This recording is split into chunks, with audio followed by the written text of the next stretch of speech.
దేవుని పరిశుద్ధ నామానికి వేలాది వందనాలు. మీ అందరికీ హృదయపూర్వక వందనాలు తెలియపరుస్తున్నాను. ఈరోజు నేను మరి ఒక టాపిక్తో మీ ముందుకి నేను వస్తూ ఉన్నాను. ఈ రోజుల్లో మనుషులందరూ కూడా వెతుకుతున్నది ఏంటంటే సమాధానం కోసం వెతుకుతూ ఉన్నారు, మరి శాంతి కోసం వెతుకుతూ ఉన్నారు, నెమ్మది కోసం వెతుకుతూ ఉన్నారు.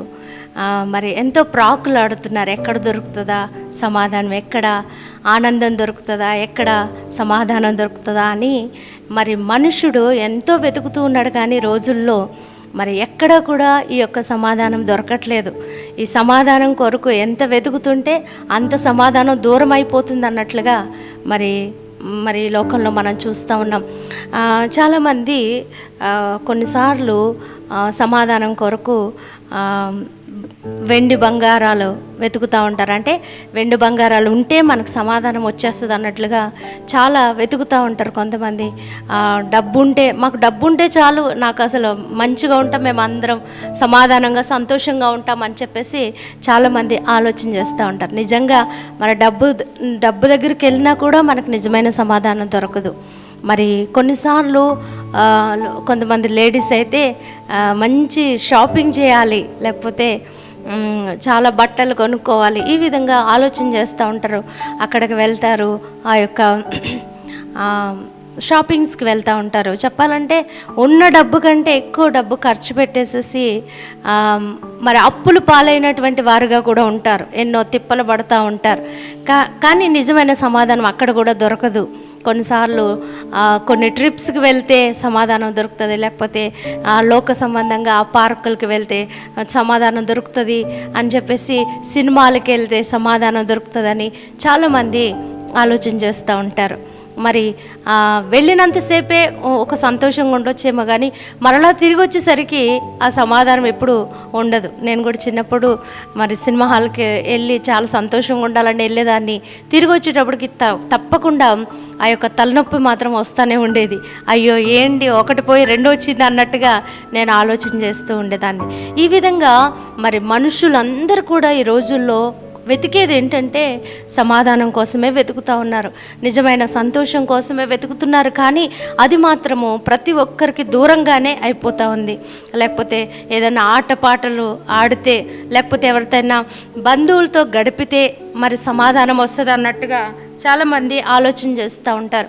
బంధువుల దగ్గరికి వెళ్తారు, బంధువులు కొన్నిసార్లు అంటారు, ఊరికే మా ఇంటికి వస్తున్నారేంటి, లేకపోతే మా డబ్బంతా ఖర్చు అయిపోతుంది అన్నట్లుగా వాళ్ళు చెప్తూ ఉన్నప్పుడు మరి నిజంగా ఎంతో బాధ అనిపిస్తూ ఉంటుంది. కాబట్టి బంధువుల దగ్గర దొరకదు సమాధానము, వెండి బంగారాల దగ్గర దొరకదు, లోకాశల దగ్గర దొరకదు, ఇంకా ఏ దారుల్లో వెతికినా మనకు నిజమైన సమాధానం దొరకదు. కానీ మరి ఎక్కడ దొరుకుతుంది నిజమైన సమాధానం అంటే దేవుని యొక్క వాక్యంలో ఈ విధంగా కొన్ని మాటలు రాయబడి ఉన్నాయి.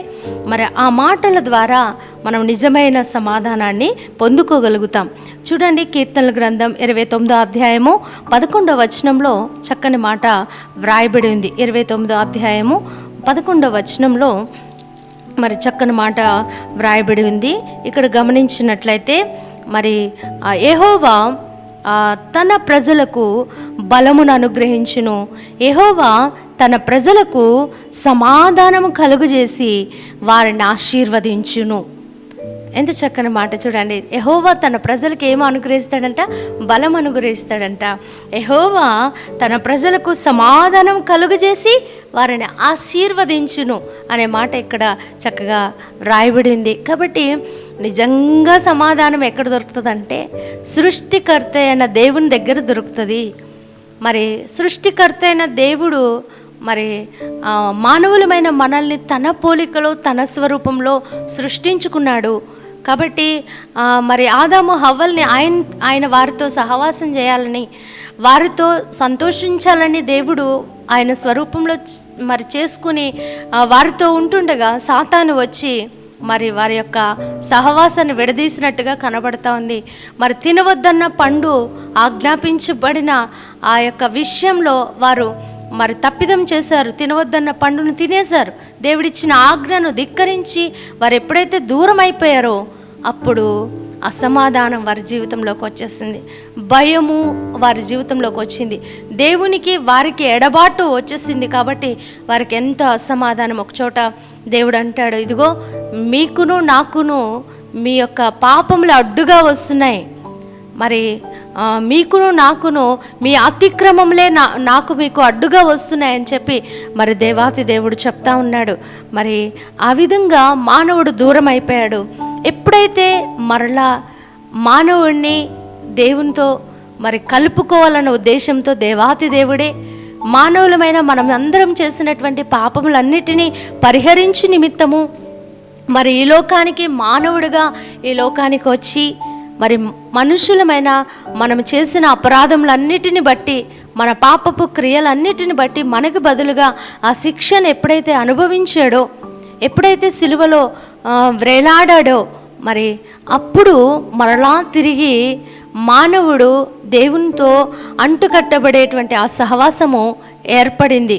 కాబట్టి వాక్యంలో ఒక మాట రాయబడింది, మన మీద రుణముగాను మరి ఉన్నటువంటి ఆ యొక్క పాపపు పత్రాన్ని సిలువలో ఆయన మేకులతో కొట్టివేశాడనే మాట వ్రాయబడింది.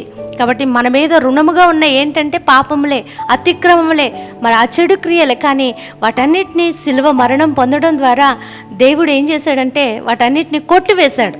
కాబట్టి మరి అప్పుడు మనము ఆయన బిడ్డలంగా మార్చబడ్డానికి మంచి అవకాశం కలిగింది. కాబట్టి మనం ఏం చేయాలంటే ఆయన సన్నిధికి వచ్చి ఆయన రక్తము చేత, ఆయన చిందించిన రక్తము చేత మరి మన హృదయాన్ని కడుక్కున్నప్పుడు, మన హృదయాన్ని పరిశుద్ధపరుచుకున్నప్పుడు మరి దేవుడు ఏం చేస్తాడంటే మనల్ని పవిత్రులుగా చేస్తాడు, ఆయన కుమారులుగా స్వీకరిస్తాడు.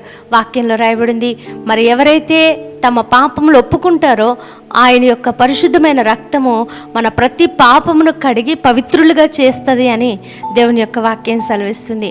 అంత మాత్రమే కాకుండా మరి దేవుడు తన యందు విశ్వాసం ఉంచిన వారిని ఆయన పిల్లలు అవ్వడానికి అధికారం అనుగ్రహించి ఉన్నాడని యోహాను సువార్తలో రాయబడింది. కాబట్టి దేవుడు లేక యేసు ప్రభునందు ఎవరైతే విశ్వాసం ఉంచుతారో ఆయన బిడ్డలుగా ఆయన చేస్తాడు. కాబట్టి ఈ విధంగా మరొక్కసారి ఆయనతో అంటుకట్టబడే కృపను, ఆయనతో సహవాసం చేసే భాగ్యమును, ఆయన పిల్లలుగా ఉండేటువంటి కృపను దేవుడు మనకి అనుగ్రహించున్నాడు.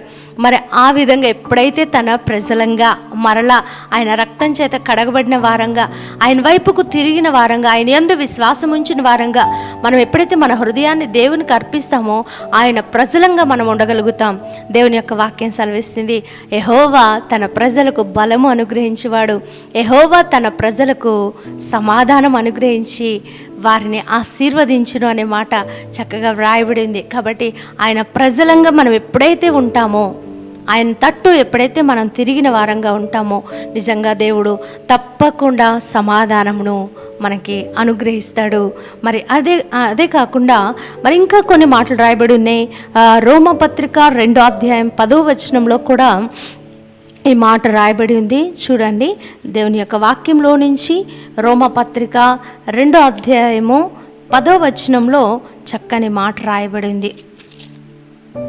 10వ వచనంలో ఈ విధంగా రాయబడి ఉంది, చూద్దాం. చూడండి, సత్క్రియ చేయు ప్రతి వానికిని మొదట యూదునికిని గ్రీసు దేశస్థునికి కూడా మహిమయు ఘనతయు సమాధానమును కలుగును అనే మాట చక్కగా రాయబడింది. నిజంగా మనము అంతకుముందు పాపపు క్రియలు చేసాం, మరి ఎన్నో చెడు క్రియలు చేసాం, దుష్టక్రియలు చేసాం. కానీ వాటన్నిటిని ఎప్పుడైతే విడిచిపెట్టి మరి యేసు రక్తం చేత కడగబడి ఆయన కొరకు జీవిస్తున్న వారంగా ఉంటూ ఎప్పుడైతే సత్క్రియలు, మంచి క్రియలు, మరి దేవునికి ఇష్టమైన క్రియలను మనం చేస్తూ ఉంటామో ఇక్కడ రాయబడింది, మరి సత్క్రియ చేయు ప్రతి వానికి మొదటి యూదునికి గ్రీసు దేశస్థునికి కూడా మహిమయు ఘనతయు సమాధానమును కలుగును. ఇప్పుడు సమాధానం కలుగుతుందని దేవుని యొక్క వాక్యం సెలవిస్తుంది. కాబట్టి మనం దుష్ట క్రియలు చేసినంతసేపు, మన హృదయం పాపపు హృదయముగా ఉన్నంతసేపు మనకు సమాధానం కలగదు. కానీ ఎప్పుడైతే మనము ఈ యొక్క దుష్ట క్రియలను విడిచి, పాపపు క్రియలను విడిచి సత్క్రియలను చేసేవారంగా, మంచి మంచి క్రియలను చేసేవారంగా, మార్పు చెందిన వారంగా మనం ఉన్నప్పుడు తప్పకుండా మంచి సమాధానాన్ని మనం పొందుకుంటామని ప్రభు పేరిట మనం చేస్తున్నాను. మరి చివరిగా మరి గమనించినట్లయితే యోహాను సువార్త 14వ అధ్యాయము 27వ వచనంలో గమనించినట్లయితే దేవుని నామానికి మహిమ కలుగును గాక.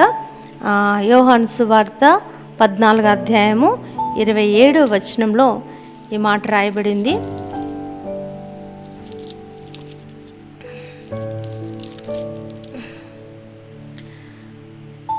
మీరు నన్ను ఎరిగి ఉంటే నా తండ్రిని ఎరిగిందురు, ఇప్పటి నుండి మీరు ఆయన్ను ఎరుగుదురు. మొదటి యోహాను పత్రికలో క్షమించండి, మొదటి యోహాను పత్రికలో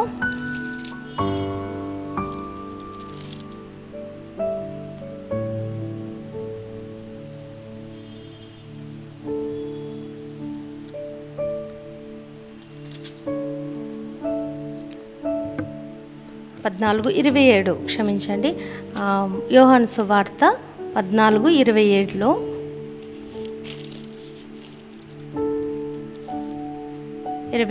ఈ మాట రాయబడింది. శాంతి మీకు అనుగ్రహించి వెళ్ళుచున్నాను, నా శాంతినే మీకు అనుగ్రహించుచున్నాను, లోకమిచ్చినట్టుగా నేను మీకు అనుగ్రహించట్లేదు. మీ హృదయమును కలవరపడనీయకుడి, వెరువనీయకుడి. ఇక్కడ గమనించినట్లయితే యేసు ప్రభువారు చెప్తున్నటువంటి మాట, శాంతి మీకు అనుగ్రహించి వెళ్ళుచున్నాను. నిజంగా చాలా చోట్ల వెతుకుతాము కానీ ఏదో తాత్కాలికంగా శాంతి ఉంటుంది. కానీ యేసు క్రీస్తు నందు విశ్వాసం ఉంచటం ద్వారా, ఆయన వైపుకు తిరగడం ద్వారా ఆయన నిజమైన శాంతిని మనకు అనుగ్రహిస్తాడు.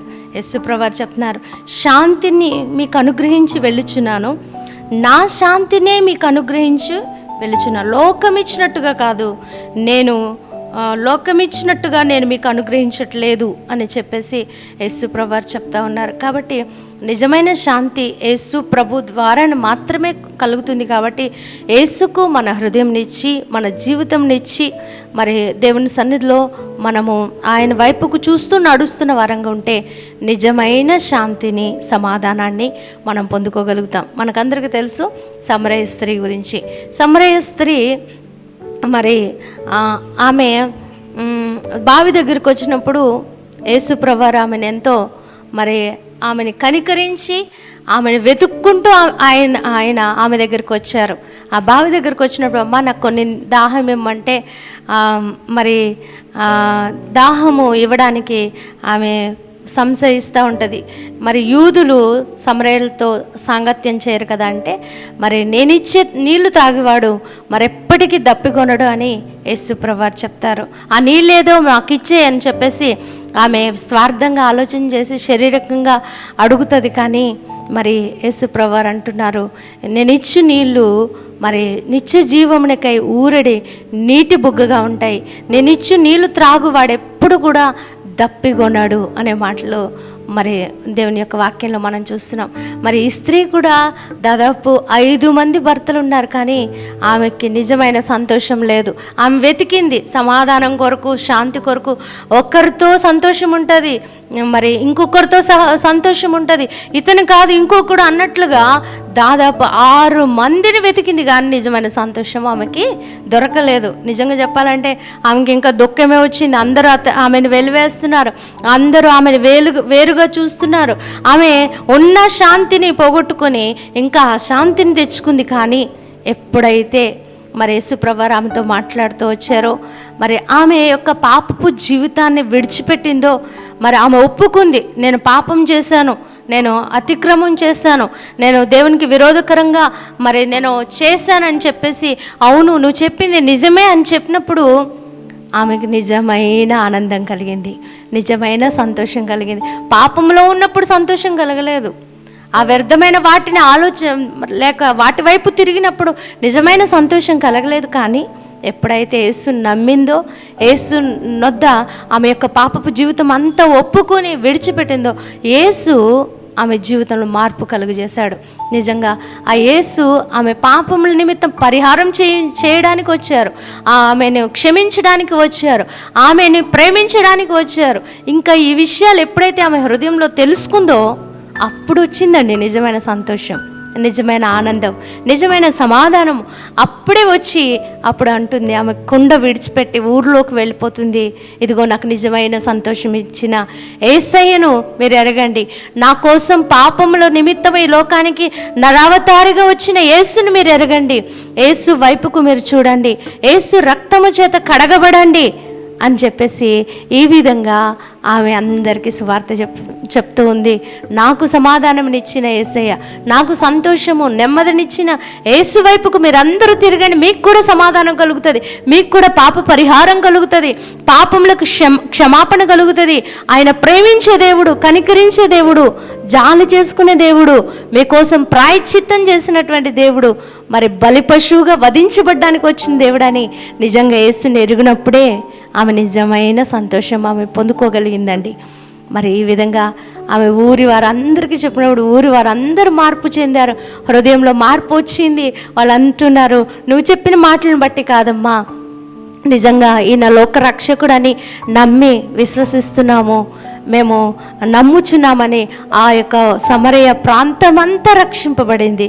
నిజంగా విలువలేని జీవితం ఆమెది ఒకప్పుడు, ఆమె ఎందుకు పనికిరాని జీవితం ఆమెది ఒకప్పుడు, ఎంతో అసహ్యమైన జీవితం ఒకప్పుడు. కానీ యేసు ఆమెకు నిజమైన శాంతిని ఇచ్చాడు, ఆమెను విలువైన దానిగా చేశాడు, ఆమె యొక్క జీవితం ఒక ప్రయోజనకరంగా చేశాడు, అనేకులకు దీవెనకరంగా సమాధానం అందించేటువంటి ఒక పరికరంగా దేవుడు ఆమె జీవితాన్ని మార్చివేశాడు. ఈ రోజున నీ జీవితాన్ని కూడా ప్రభువుకు అర్పితం చేసినప్పుడు, ప్రభువుకు నీ హృదయంను అర్పించినప్పుడు, నీ జీవితాన్ని నిజంగా దేవునికి మరి అప్పగించినప్పుడు నిజమైన సమాధానాన్ని, నిజమైన సంతోషాన్ని, శాంతిని పొందుకుంటావు. మరి యోబు గ్రంథంలో కూడా ఈ మాట రాయబడింది, ఆయనతో సహవాసం చేసిన ఎడల ఆయన నీకు సమాధానం కలుగజేయను అనే మాట రాయబడింది. కాబట్టి దేవునితో సహవాసం చేయడం నేర్చుకోవాలి. ఆ విధంగా ఉన్నప్పుడు మాత్రమే నిజమైన సమాధానాన్ని, నిజమైన శాంతిని పొందుకొని ఆశీర్వదింపబడిన వారంగా మనం ఉంటామని ప్రభు పేరట మనవి చేస్తూ ఈ మాటల్ని ముగిస్తున్నాను. Thank you. దేవుడు దీవించును గాక.